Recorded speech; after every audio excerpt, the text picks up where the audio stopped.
These are the type of chapters that gets me going. These are the type of chapters that get me going.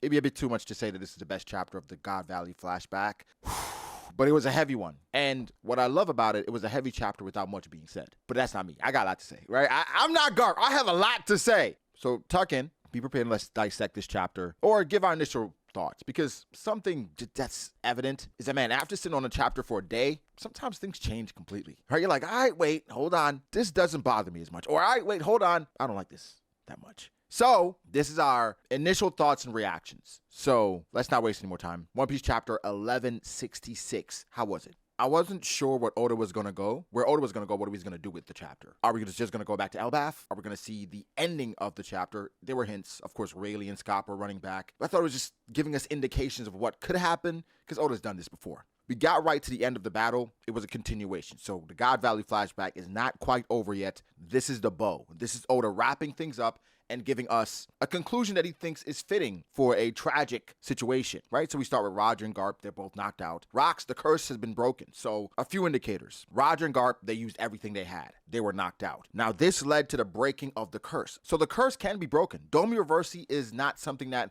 stays with you. However, it seems like mass is the key. Remember, Scopper said to Luffy, there are ways you can manipulate your haki, be aware. So for Luffy, it probably is going to come down to critical mass attack to turn some of these characters back. Or, because he's Gear 5, he's Nika, he could do it some other way. Either way, for Rocks, the curse has been broken. There's some more that I wanted here, because he said, come on, Roger, Garp, you can't die here. So, either one, he knows more about the history or the future than he's letting on, or two, because of what they were able to do and what they know, you can't allow those two to die here as well with Rocks. Like, we need you for what the future holds. Still, again, more to be revealed, but essentially, Rock seems like he knows a bit more, and either the respect came from what they did at that moment, or it's just like, you know enough now, right? You got to take this forward. You're two D-Clan members. You got to move forward.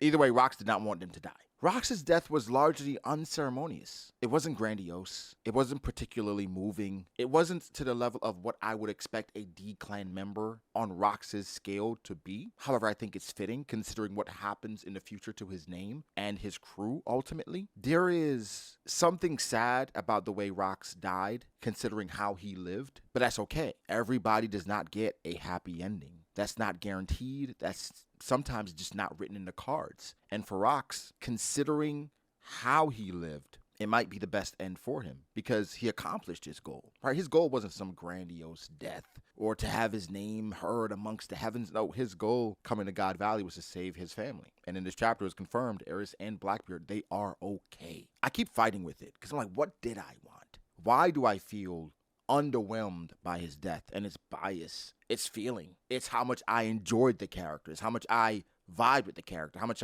I enjoyed the exploits of the Rocks Pirates. I came in not expecting to particularly love Rocks. I expected to see a bloviating asshole who felt like the world belonged to him, didn't care about his crewmates, and was just drunk on power and status. That is not who Rocks was. That is not how Rocks came off at all. Seemed like a focused, calculated man with very clear goals and wanted to be aided by people who could help him accomplish that. Specifically, one person he needed was his best friend in Harold. But he didn't come across anything like how he was painted initially, which is the beauty of it, too. He blew me away. I think he blew most people away. So when he dies on the ground, you're thinking, okay, he broke the curse. It's a chance that he can get away. Garling runs cleanup. One stab and it's over, which is logical. There are a lot of times in anime, manga, we see something and it's happening and it's like, yo, you should take him out right here. Why didn't...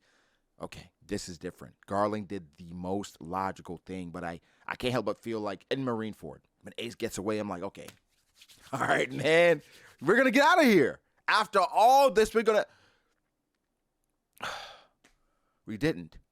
So there was a glimmer of hope for Rocks. I'm like, okay, maybe his story continues. Maybe he meets Harold again. Maybe we have an additional conversation. You know, so maybe there's an inkling of Rocks still being alive. No, Rocks was stabbed and killed here by Garling. I don't know what I wanted. I guess I wanted more for the character, but the reasons why I wanted it was selfish. It's not because the character necessarily deserved it. Rocks wasn't a good guy, but to me, he wasn't a bad guy. I liked him. I liked him, and his death saying thanks for stopping me, it goes even deeper because Roger and Garp got saved by Roger's crew, right? Somebody came back for them. Nobody came back for Rocks. There's some sadness to that. I do wonder about the Whitebeard situation and his actions and his thought process, because of course that's mired in speculation. What Whitebeard did, why he chose to do what he did. Did he respect Rocks in the way that he went about things? Was it just care? Did he feel like he repaid the debt already? Was this too much? Why did no one come back for him? I guess this is the effect of the Rocks pirates, essentially. There was nothing to gain. He even told Whitebeard, there's nothing to gain here. Whitebeard said, well, I owe you. Guess the debt was paid. Thinking about it and speaking through it, it's sad, but oddly fitting. Rayleigh, we don't see how Garp and Roger were saved. We just see Rayleigh and Scopper running away with them, where Oda has been doing more of this, which is not skipping away necessarily, but very pertinent things and pertinent moments where he doesn't feel like it's necessary to show it. Skips away. Skips forward. Happened in Egghead.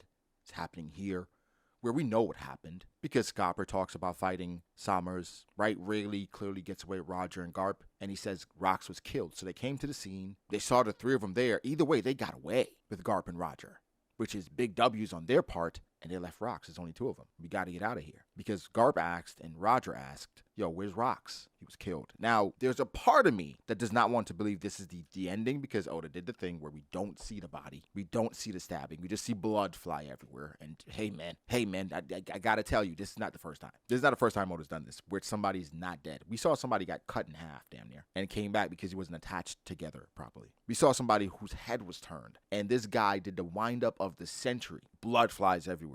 He was still okay. So I want to believe Rocks is dead. Either that or he's Imu's personal puppet, and Imu's keeping him alive to torture him and to remind him of his failures and Imu's success. He has Harold's horns on the wall, and they're perched up, and he's reminding Rocks of his mans. Either that or he's dead. I understand not showing it, but then I'm still like, show it though. Don't show it. This is One Piece. So take what you want from it. I think as I've read One Piece, and the more I read One Piece, my takeaway is you're not wrong. Meaning your interpretation is your truth, which is the same thing for One Piece. Your interpretation is your truth.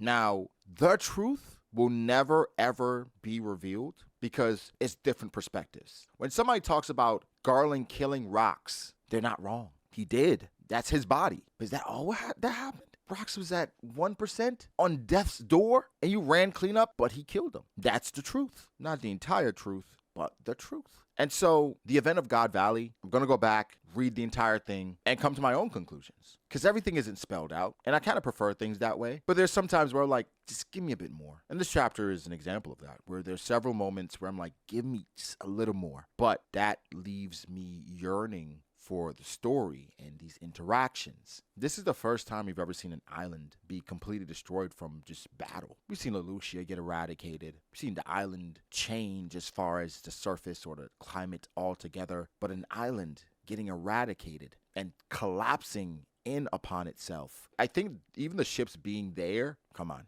you guys should be sunk. This event would leave no mark on the pages of history on purpose, even though it's one of the most, if not the most impactful moment in One Piece history. The end of God Valley, how it's presented, feels like the end of an era and the beginning of a new one. It was a moment for all these characters to take control of their life, make a name for themselves, carve out their destiny. And it says it was like a curtain closing on the grand stage because so much went on and most would never hear about it. But these people that experience this, they have to live with all of this forever. So this grandiose incident had such a unceremonious ending, it fits Rocks' character arc. This was his stage, grand opening, grand closing. But these characters here will never forget Rocks because that's how impactful a character he was. But to the world, nothing happened. And maybe that's best for the world not to know about this. Because what is the takeaway if you can't do anything about it? I don't think we'll ever know exactly how Whitebeard felt. I think we can surmise how Big Mom felt about Kaido. She cared about him.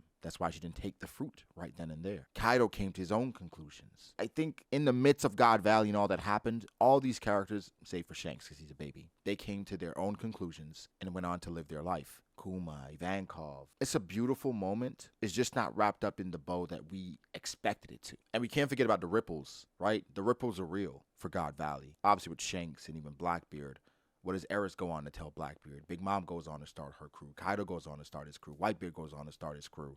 Shiki goes on to be a menace for the world. Garp goes on to do what he does. Roger as well. But we go to Roger's ship. They are waiting for Roger to wake up so they can open the loot. Give me the loot. That's what they wanted. They wanted to open the treasure, man. You go to an island and you get as much as they got. Man, listen, it's Christmas. It is Christmas time, but we can't open it without the captain. You know, but Roger's knocked out, had a very busy day on God Valley.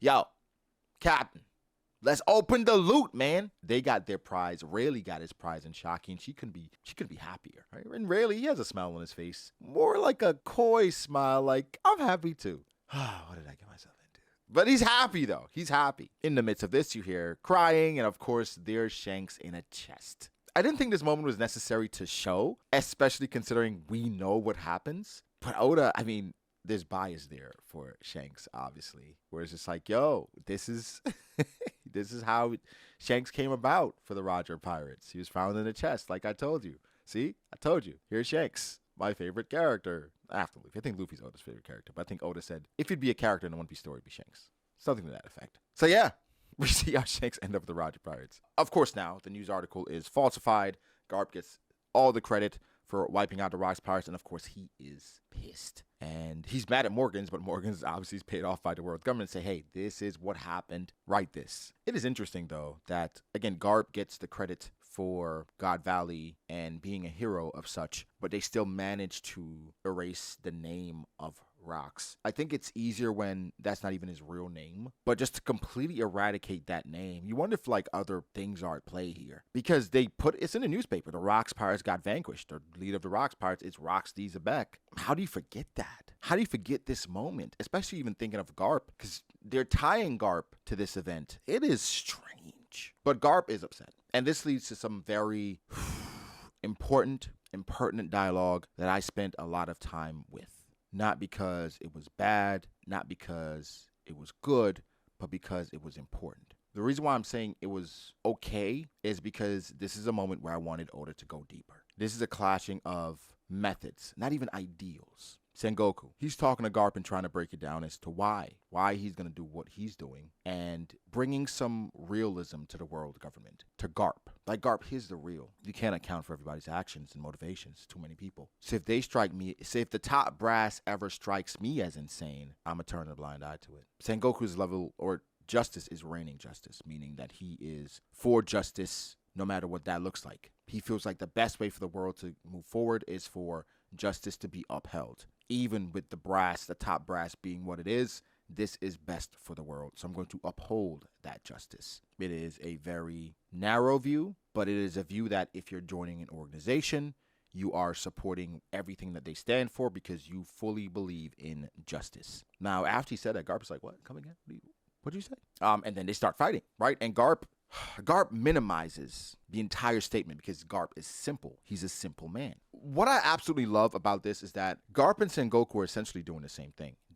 Garp would never leave the Marines because he believes in justice, but he has his own sense of justice. However, justice is at the forefront of what he does. Sengoku is the same way, regardless of what that looks like. Garp, some may say his justice could be viewed as posturing. I don't know if I agree with that, but again, I mentioned this before. I said the lazy take is Sengoku's bad, Garp is good. And Garp's justice is the best justice, and that's what you should follow. That's not how this is framed. That's not how it's meant to be interpreted. Granted, interpretation that's left up to the reader. I think Garp saying Sengoku's another promotion-chasing fool, again, very minimizing the essence of what it means to get a promotion. But Sengoku says to Garp, what can you do barking from the bottom of the cliff? I think for Garp, it's just name calling. I don't think he's wrong about Sengoku chasing promotion, but Sengoku understands the impact that comes with status. Garp is saying he's fine at the bottom of the cliff, but Sengoku's saying how much impact can you really have? Which, honestly, they both have a very narrow mindset.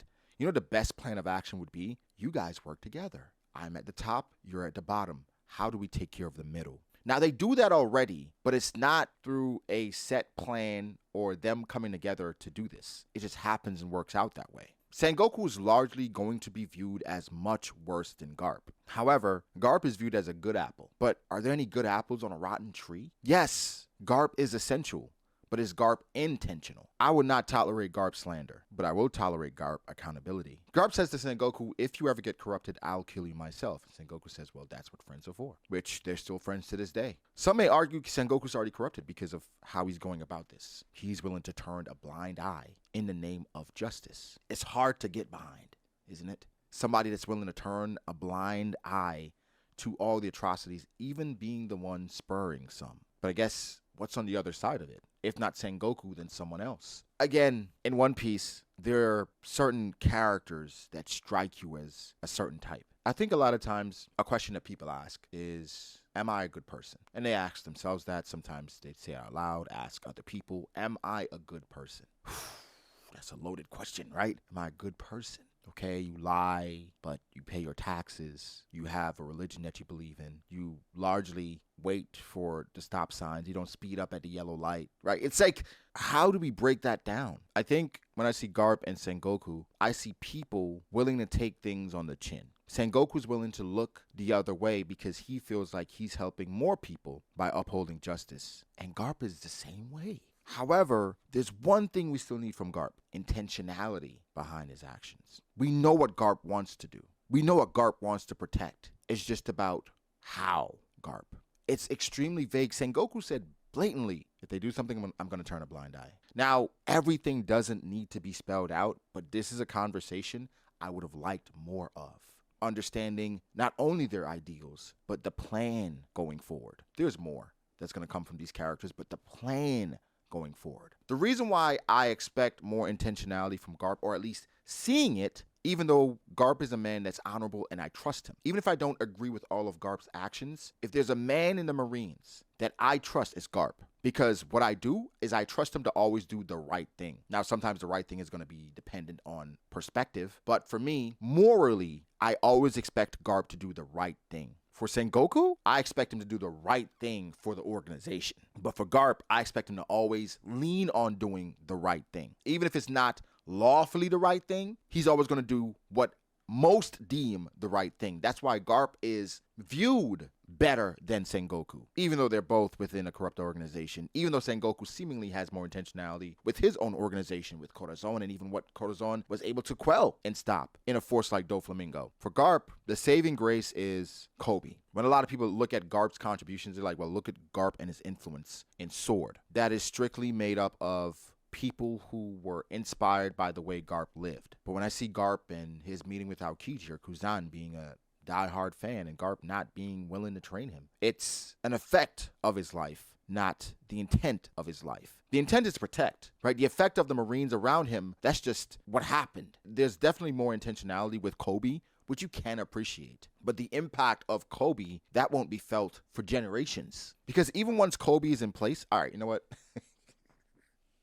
We're turning this into a Garp cross-examination and his impact, but this is what I say. I trust Garp to do the right thing. I don't trust Sengoku to do the right thing. Even though I don't think he's, quote-unquote, a bad person, I think with his mindset, it can lead to a lot of bad things. It's a dangerous mindset to have, but they're both in the same organization. Sengoku is feigning ignorance. Garp is posturing ignorance because Garp is turning a blind eye. But Garp understands that Garp feels like he's necessary, and Sengoku feels the same way. I actually think it's rather beautiful that Sengoku is not approaching this as holier than thou. He's like, this is who I am, whilst being the Buddha. I love it. There's so much more I could say about this moment, but let's continue. Let's continue with the chapter. Sengoku asks Garp if he's quitting. Garp says, well, there's still things at the bottom that need a guard dog. Again, these men, communication is difficult, especially with Garp. Sometimes you got to pull it out of him. There are moments where he gives nuggets of advice and gems that you're like, oh man, this is perfect. And there are times where it's just like, Garp, just some more. There are things at the bottom of the cliff that need a guard dog. And we understand what those things are. Sengoku does as well. It doesn't need to be spelled out necessarily, but it would be nice.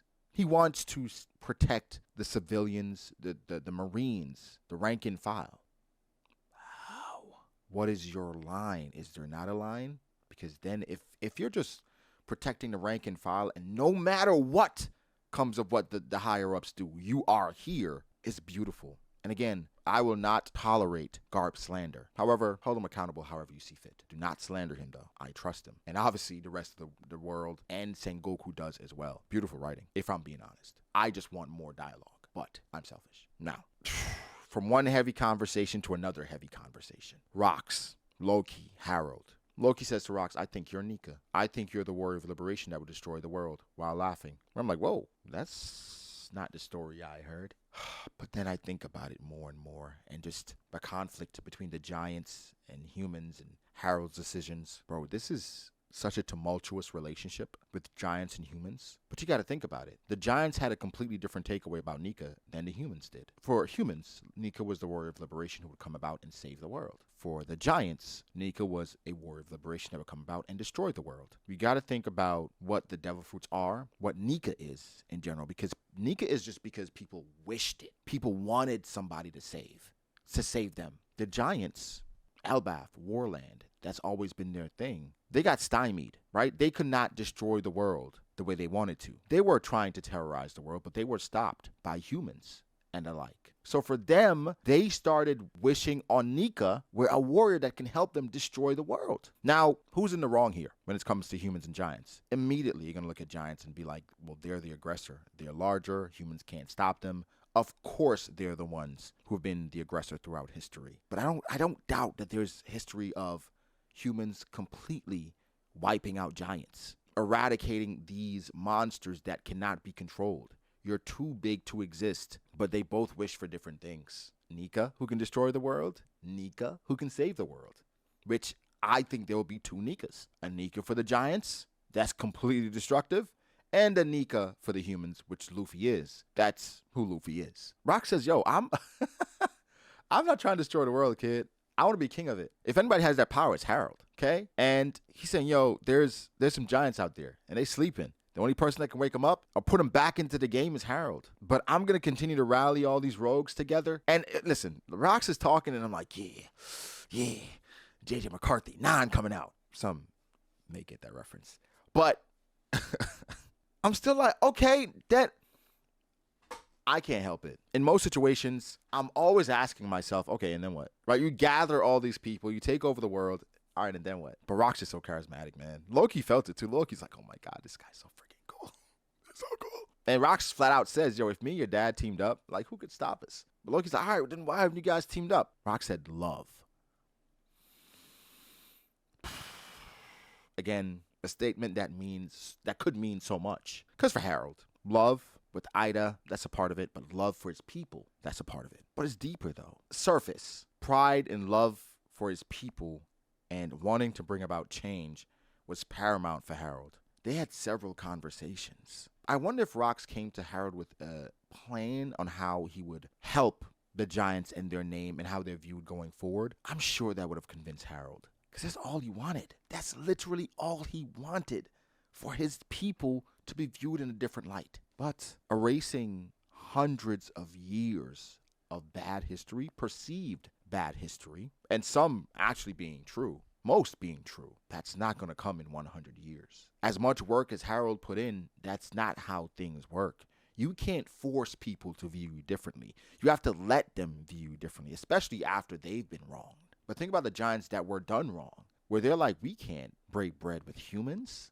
We own humans. We're bigger than them. Plus, our brothers have died to them. That's not our Nindo. That's not what we're like. We're not meant to be together. You're going against the grain, uphill, in a raging current, in a riptide. It's impossible, especially in the time that you're trying to make it happen. But Harold's judgment is clouded. The love for oneself leads to him making decisions that probably weren't the best for everyone else. He attacked a giant and someone was not blaming, but saying, yo, you're why we are where we are. You're the reason why people look at our race the way they do.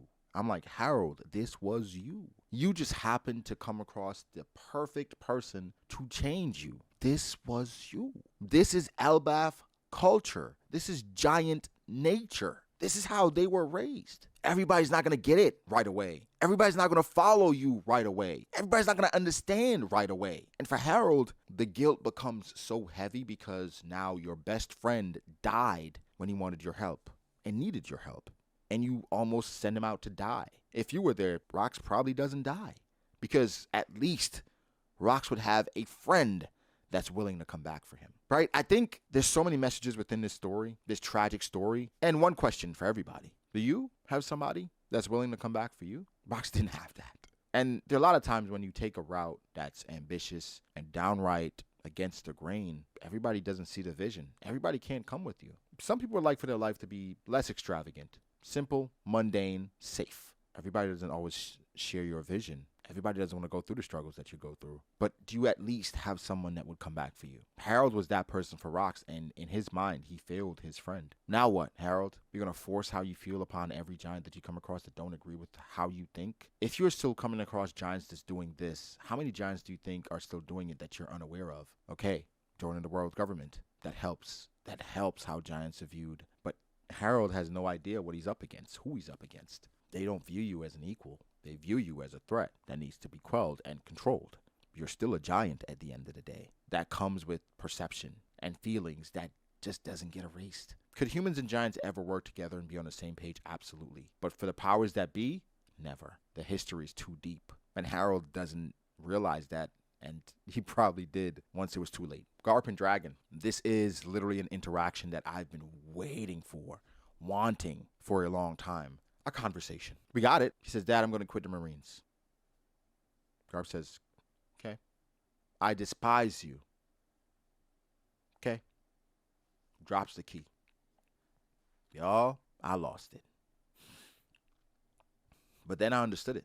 What can Garp say here? There's not many words he could say that could change Garp Dragon's mind. It would have been nice for him to say, okay, son, I understand. What you're doing, I get it. Because you got to think about it. Dragon did what Garp would do. All the right things morally. At the end of it, they both did the same thing. The only thing is Garp was in a position where he wasn't going to get in trouble for it because he was a superior. Garp told them to put the prisoners on the ship. But the thing is, Dragon threatened them. That even shows their mindset and how radical Dragon is willing to be. And Garp, he's willing to do the same thing, but he's in a position where he doesn't have to take the risk that Dragon does. So it's like, son, I understand. I understand after seeing all the atrocities on God Valley why you would leave. I can't defend it. Okay, you despise me because I'm staying in this organization, because you at this point can't even understand why I would. Okay. However, I brought you into this organization. Here's the key. I'm going to get you out. Now make your own decisions. However, you went about it my way. You did the things that I asked of you. I appreciate that. Now let's see what you make with the rest of your life, because you have a strong sense of justice. And that's all I ever wanted. If you can find that elsewhere, good. The thing is, that's all being said here. Without anything being said, I think it's beautiful. Would I have liked dialogue? Would Dragon have liked dialogue? Bro, Dragon is saying, I despise you, not because he actually despises his dad. Is that he wanted to pull something from him. I despise you. He wanted a conversation. Why? How can you stay? But they're both not in a place where that conversation even makes sense right now. Dragon, go grow up. I'm sure they've had this conversation by now. Maybe they haven't, but Dragon now understands way more. But seeing the atrocities of the world government and how essential the Marines are, Dragon's conclusion was, I don't even want to get rid of the Marines. I want to get rid of the Celestial Dragons. Some may say, why didn't Garp save Ace? You know what? I'm turning this into a Garp cross-examination. We'll save it. But I say this. Love this interaction. Felt like it was appropriate, short, said so much, and we'll continue this at another time when we're both ready and prepared for it. And this response by Garp is so Garp, and it makes you love him more because he says K, he takes it on the chin, but then he gives him the key. All right, get out of here. I brought you in. I'm going to get you out. Go. How can you not love Garp? Harold took what Ida told him, and he ran with it to the umpteenth degree. And it is sad to see. I'm not going to lie, because Ida was just telling Harold, don't be a bad person. It's not even about giants versus humans. Don't be a bad person. Harold says, yo, I don't care about appearances anymore. That guilt is eating away at him. It is crushing his soul. He feels like he's so desperate. And Emu called it. Emu said, yo, we'll never have an opportunity like this, but I still want more. This is the more he wanted. Harold goes to these people and breaks his horns and basically says, yo, if you feel like I need to be a slave to change how my people are being perceived, make me that. Emu was like, checkmate. Now I have you right where I want you. And you're basically offering up your country saying, yo, We're not even raising warriors no more. All right? They're just all up there waiting to be slaughtered. I mean, just waiting to serve. Huh?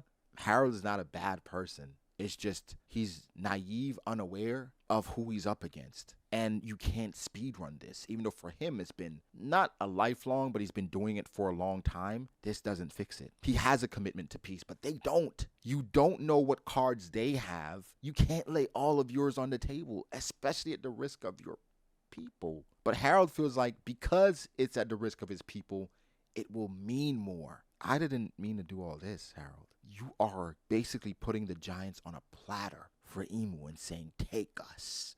Use us how you see fit.